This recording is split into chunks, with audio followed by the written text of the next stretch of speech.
Good morning, good afternoon, good evening, folks. Michael Zuber, one rental at a time, back with the one and only Mr. Dan Bird. How you doing, sir? I'm doing well. How are you? I am looking forward to next week. Next week is one of those weeks where you get your popcorn ready. We have 175 S&P 500 companies reporting, all the big boys or many of them. We also have a couple of just gigantic economic reports next week. Lots of stuff to talk about. Where do you want to start first? Because there are so many catalysts next week. It's going to be wild to watch. Well, let's just chat a little bit first. Sure. And I could bring a few things up. There's a few in my newsletter. Actually, let me bring my newsletter up. Okay. There's a few things in my newsletter that I'm going to touch on in this cool. section as well. But I do this every week. I just sent it out this morning. If anyone's interested, send me a note to breakpointtrading@gmail.com. You're not sharing at the moment if you think you are. Oh, I'm sorry. It's okay. I'm sorry. Hang on a second. Multiple monitors. Share screen. There you go. Okay. Here we go. All right. Breakpointtrading@gmail.com. I put cartoons in the beginning. I put a disclaimer, which I'll mention it here as well, that I'm not a financial planner. I'm not doing this to make recommendations. I don't know what people's risk tolerance is. I can't recommend what you do. I'm just doing it for educational purposes and for fun. And whatever you do with your own trading is completely up to you. There you go. But I put some interesting cartoons in. This one with the Fed trying to target inflation, just can't seem to hit it. Yeah, exactly. They're always short. Yeah. We're going to try again this week. There you are. Yes.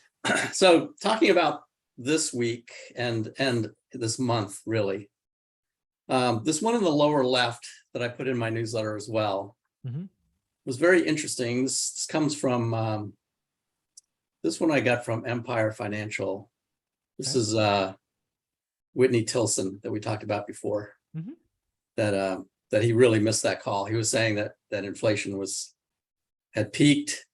And we're going to see better numbers, and we ended up at 9.1 instead. So yeah, so he was wrong. Yep.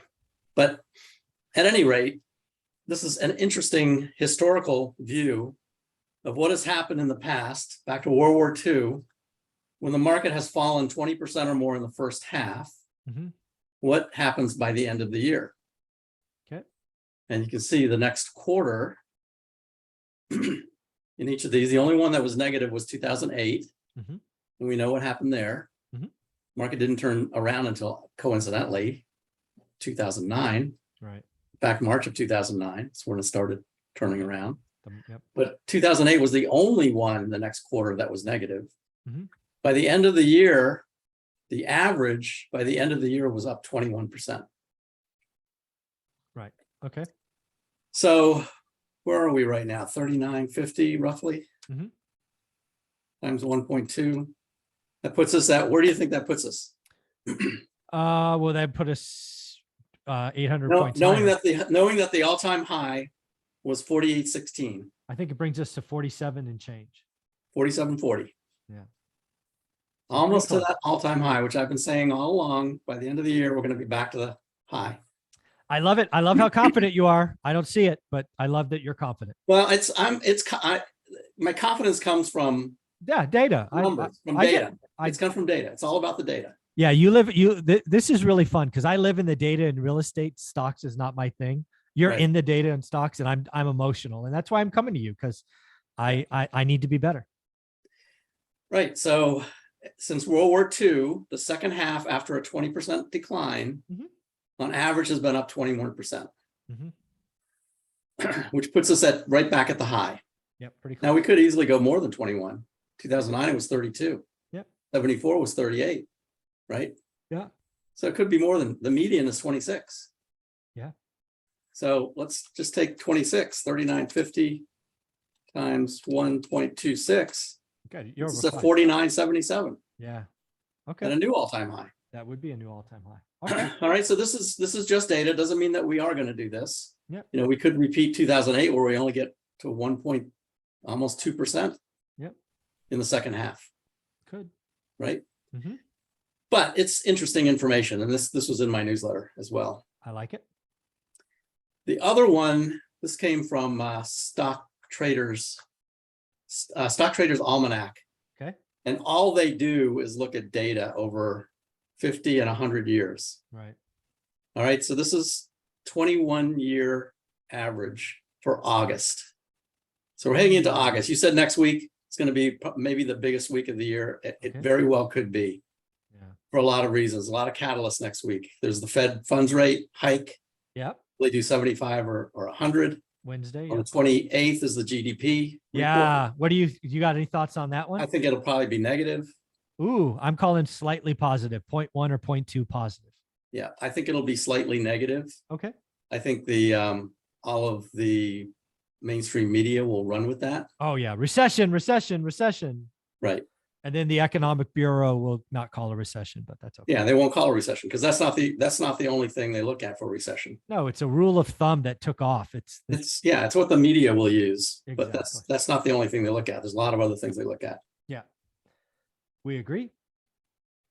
Now, the interesting thing about this, down below, these are trading days. Mhm. So coincidentally, August starts on the 1st. Okay. This is Monday. Mhm. All right. So for the first 5 days, they parallel the actual calendar. Okay. So this is August 1st to August 5th. Got it. And then you've got August 6th and 7th in between is a weekend. Right. So the 6th trading day is actually the 8th. Right. I understand. All right. Got it? Yep. So the 15th trading day is options expiration day. Options expire on the 3rd Friday of every month. Got it. So this is options expiration. Look what historically has happened to the market from that point on. Okay. I like it. From August 15th forward. Yeah. Basically post options expiration. It's post options expiration. It's also post the next CPI, which I think is on the 10th. Probably. Yeah. Right. Which actually would be the Second 7th. Friday. It'd be the second This Friday. is the 8th, 9th, 10th. It'd be the 8th trading day, would be back here. Yep. So, which may actually show a lower inflation number. Lower than 9.1. Let's hope so. Lower than 9.1, maybe even lower than 8.6. That's funny. Laughing? You're laughing? Yes, I'm laughing. Maybe even lower than 8.3. Really? Wow. And the core rate will continue to drop. Well, that's yes. Yeah. Headline core, very different. Yes. I think the gap between core and headline gets wider. Yeah, it'll get wider. Now, the hard thing about this, the next couple coming up is while the actual number might be lower, the ones that drop off on the back end will also be lower numbers too. Yes. The next 2 months. So the rate of change might still look high. Yep. All right. But so there's that. There's the CPI. There will not be another No Fed rate meeting. hike in here. No. That won't come until September. And there'll be another CPI number before the September hike as well. Correct. So there'll be 2 inflation numbers before the next. Yeah. And that's part of the reason why I think they have to do 75, because they know before the next meeting, they get 2 validations. Yeah. And And I think they know that they will be trending lower on those as well. I believe they hope they'll be trending lower. And on top of that, if we do get a negative GDP, especially, Yes. they're going to have recession to worry about instead of inflation. Yeah. Back to the bond market. You said from video 1, the bond market is clearly reprioritized. Recession is far more urgent in their mind, the bond market. Right. Exactly. And it by the time the next Fed meeting comes up after the one this week, it won't be until September. By the time we get there, we're going to have probably a lower GDP. We're going to have 2 lower inflation numbers. Yep. The whole conversation is going to dramatically shift Yep. from inflation to recession. Yep. And I predict that the Fed may raise by 1/4 of a point, September. maybe. Mhm. But even if they do, they're going to start talking about pausing future rate hikes. This is very interesting. So there's 4 Fed meetings left. We've already said that we both think 75 comes next week. You think they could raise 1/4 in September and potentially pause in November or December? I think they could potentially raise 0 in September. Wow. But let's give them the benefit that they still do 25. I think they're what they are going to talk about, what they will be saying at the same time that they raise 25, is that based on the data, we may pause future rates. Well, if that happens, the market takes off. So let's look at all of these things together. Mhm. Let's look at historically what happens after options expiration in August. Mhm. All right, so this is heading into that September Yeah. cut or pause, let's say. Yeah, sure. Yeah, no cut. We'll Come have on. two. We'll Give have me a- two CPI numbers that will probably be lower. Okay. They'll be showing inflation declining. Mhm. Might not be as fast as we want, but I think it will still be showing a decline. It will show peak inflation, basically. Yep. Fingers crossed. We'll have a GDP number that will be, I think, slightly negative. Okay. But even if it's slightly positive, still recession is Yeah. going to be the conversation. Yeah. 1.5 We does have- the other. Yep. We have a 10-year treasury that may be below 2.7 by that time. Oh, yeah, could be. So if you combine all those things together, I mean, it will already have started here in August. Mhm. And then you get a Fed meeting where they say we're going to pause. What do you think the market's going to do into the end of the year? Well, so basically what you're setting up here is, again, you think next week is interesting, could have negative catalysts, could. Right. But all of that kind of sets up putting in a bottom. Potentially the bottom is in already. Worst case, what I hear you saying is the bottom will be put in over the next 4 weeks. And we're set up to come out of this guns blazing into the end of the year. It's kind of what picture you're painting. That is correct. Okay. So here's what I said was the bottom. So yeah, so I just want to play this out. Because again, I'm trying to play dominoes with you here, and I just want to make sure I see it the way you do. So again, I have not deployed any cash, right? I was waiting for the bottom. So what we're saying is let next week play out. If we have some negative catalyst, it might be time to get in the market by the middle of August. It might be time to nibble. It might be time to start nibbling. Okay, all right, that's I what mean, I it thought might you were already saying. be time. Maybe. But if you're doing it now, you have to do it with the understanding that the market could still go down. And this is what we talked about in the last session. Yeah, where next week we may have already started on Friday. Mhm. Next week may be setting up to head lower. Yeah, retest Temporarily. Yep. We have to see if we hold this area here. Yeah. If we bounce off of that in the next, like not next week, but let's say the week after. Okay. We get the catalyst next week and the market sets off. And then the week after, they kind of digest all the information Mhm. and it's already built in. Okay. If we bounce off of this area and start heading higher, we're going to go up and make another higher high. And then the next thing to watch is whether we take this area here out. Got it. From back in June. If we get up here, or even if we bounce off of this and get above this 4,000 level, Yeah. I mean, I think then would be the time to start taking some positions, some small positions. Yeah. With the understanding that there's still a lot of overhead resistance to get through. Yep. So the market's not going to just blow through all of these things. No, yeah, right. It's going to hit it and go down and go back and test it and finally break through and then hit the next one and go down and test it and finally break through. Got it. And it will continue to do that probably through the month of August. Yeah. Until we get to that September when Yeah. everything might just explode. So again, what I hear you saying is if you're a trader, you might have some opportunities for trades the next couple of weeks. But if you're an investor, kind of wait, let the charts fill in and validate where we are. Yeah, I mean, if I was an investor, I'd be looking at this area to see if it holds. Okay. And if it does hold, if this starts to head higher, Then you deploy right here. Okay. And all of these sustainability ratios do not breach their uptrend lines. Yep. Let's say they come back down to it and start back up again. Okay. Then I would start taking positions right there. Okay. Take a third of a position. Got it. Or a Okay. half of a position, something like that. All right. We may do that next week together then. Okay. And then if you do a third of a position, do it with the understanding that the market's not going to go straight up. Right. So be prepared for that to sell off and then come back and sell off and come back. Okay.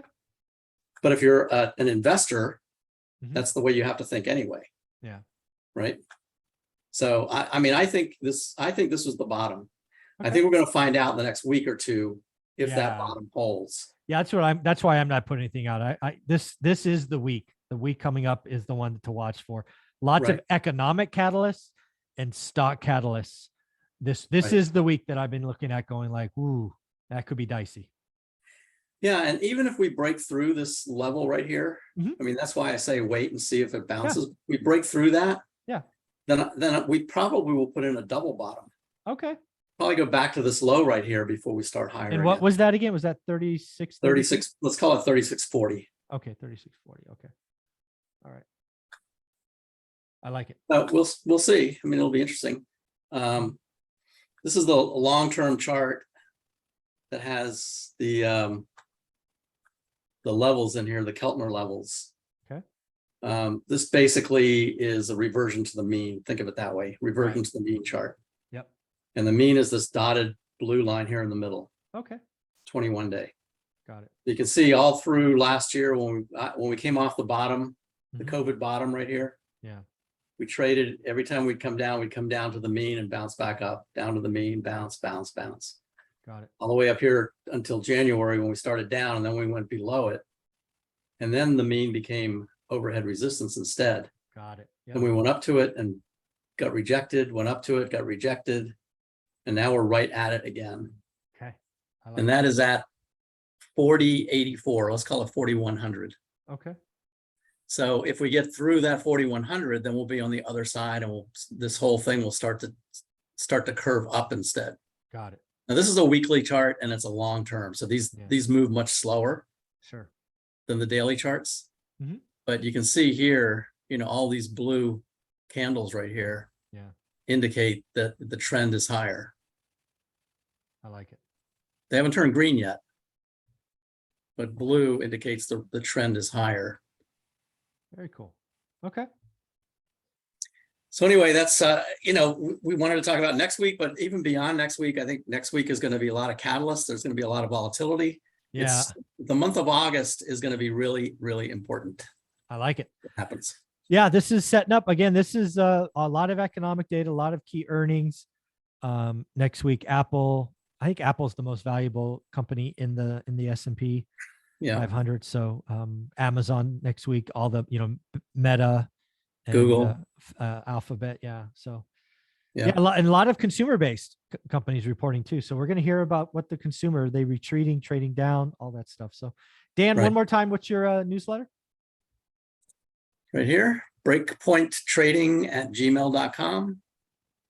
Awesome. Thank you very much. I look forward to looking at your daily charts next week, because I think we're going to see some pretty exciting movements. Thanks. All right. And check out the newsletter. I just sent it out this morning. So it's good. A lot of this is in there. I will do that. Thank you very much, bud. You bet.